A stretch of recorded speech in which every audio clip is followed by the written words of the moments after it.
2 Samuel 19. It was told Joab. The king is weeping and mourning for Absalom.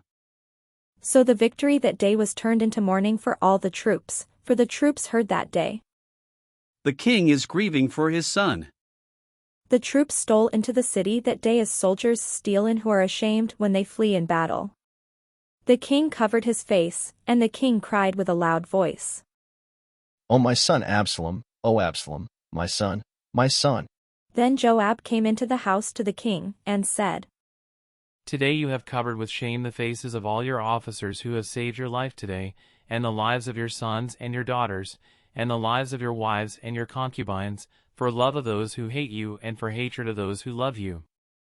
You have made it clear today that commanders and officers are nothing to you, for I perceive that if Absalom were alive and all of us were dead today, then you would be pleased.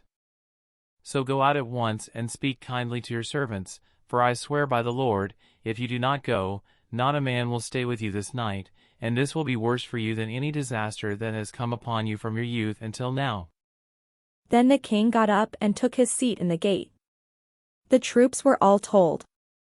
See, the king is sitting in the gate. And all the troops came before the king. Meanwhile, all the Israelites had fled to their homes. All the people were disputing throughout all the tribes of Israel, saying, The king delivered us from the hand of our enemies, and saved us from the hand of the Philistines, and now he has fled out of the land because of Absalom. But Absalom, whom we anointed over us, is dead in battle. Now therefore why do you say nothing about bringing the king back?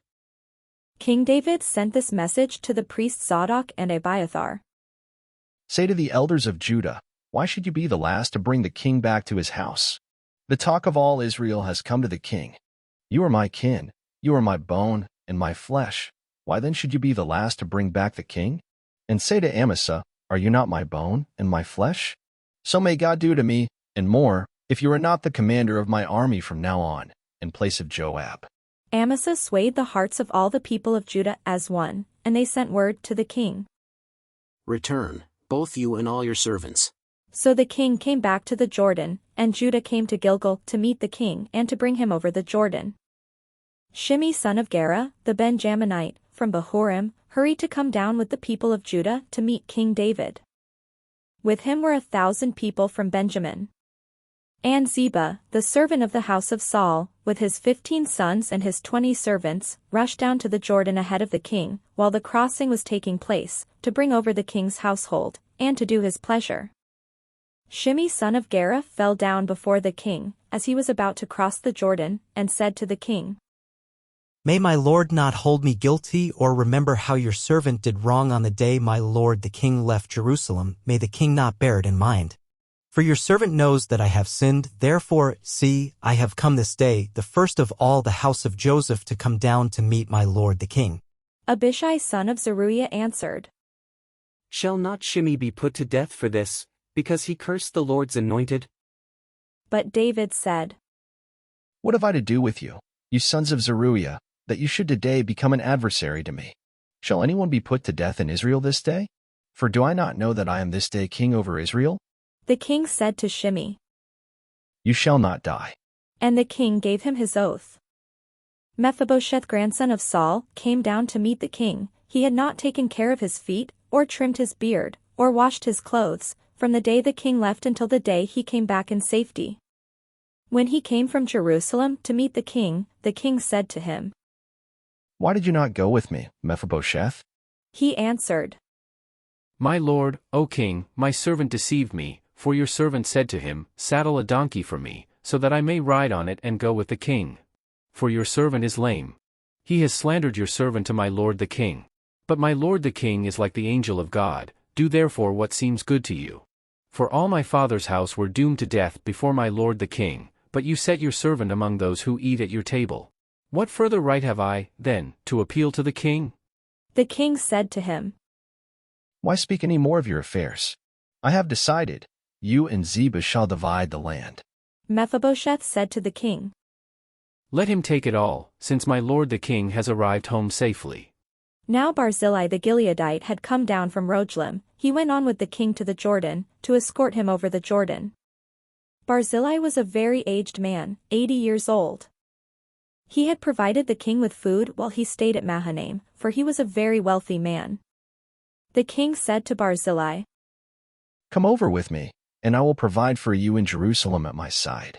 But Barzillai said to the king, How many years have I still to live, that I should go up with the king to Jerusalem?